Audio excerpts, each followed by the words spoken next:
nanoHUB-U, online instruction.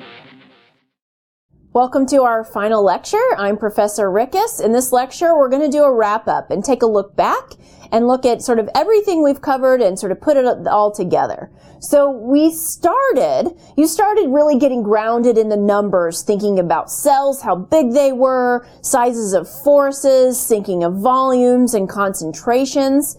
And in that, you sort of then led into thinking about cells as machines, looking at minimal models of an E. coli, for example, as a machine, and doing some power calculations and getting yourself grounded in some back of the envelope relationships, such as that a typical 1 kilogram of E. coli under standard conditions may have a power consumption on the order of about 10 light bulbs, right? So this gives you a sense and sort of gets you grounded from an engineering perspective, some of the numbers and the functions of cells as machines.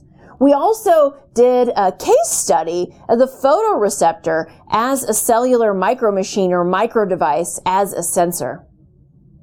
And this took us in, the photoreceptor gave us some examples of some design principles that it uses for its really exquisite performance as a sensor. And that took us into some of our first really design principles and focusing on cell structure. We looked at both physical size and shape, particularly focusing on organelles and relating that to the cell itself, as well as the structure of the networks of things interacting, such as the protein and genes and even cell-cell interactions and the networks that these things form in signaling, communication, and information processing.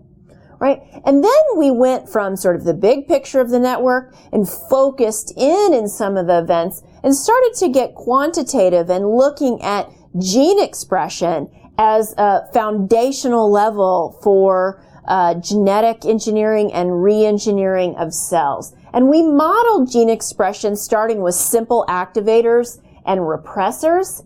And then you moved on into gene circuit motifs, putting some of these together, and took a specific look at negative autoregulation and feed-forward loops, and thinking about how now these structures and motifs can give you some design performance over just simple connections and activations, things like increasing the response time of your system, filtering noise and coincident detection.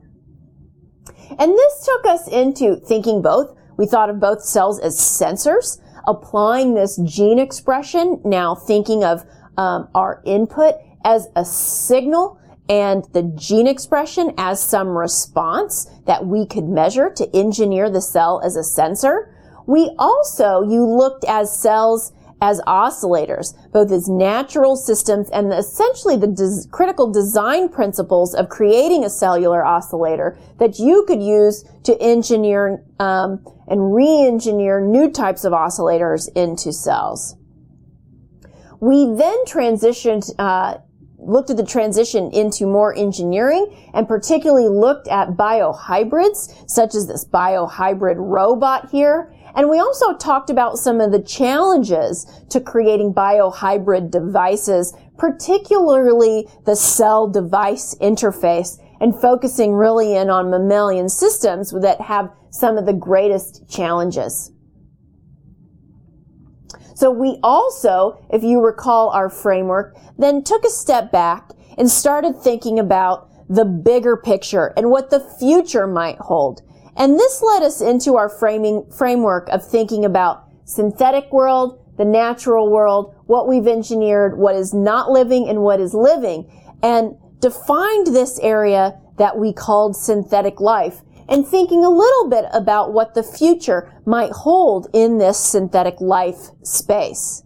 And this, of course, takes us into questions of technology and society and bioethics. And we raised some of those questions in our last lecture and wound that up with one of our most common frameworks of principlism, thinking about how we might approach some of these questions, or at least how we approach these questions now.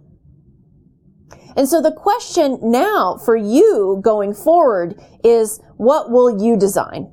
And so I hope you've learned some strong tools, concepts, models, design principles for how you might go out and re-engineer cells or engineer cells to do something meaningful and productive. And so I look forward to what your creativity and innovation might design, and the future awaits you. Thank you.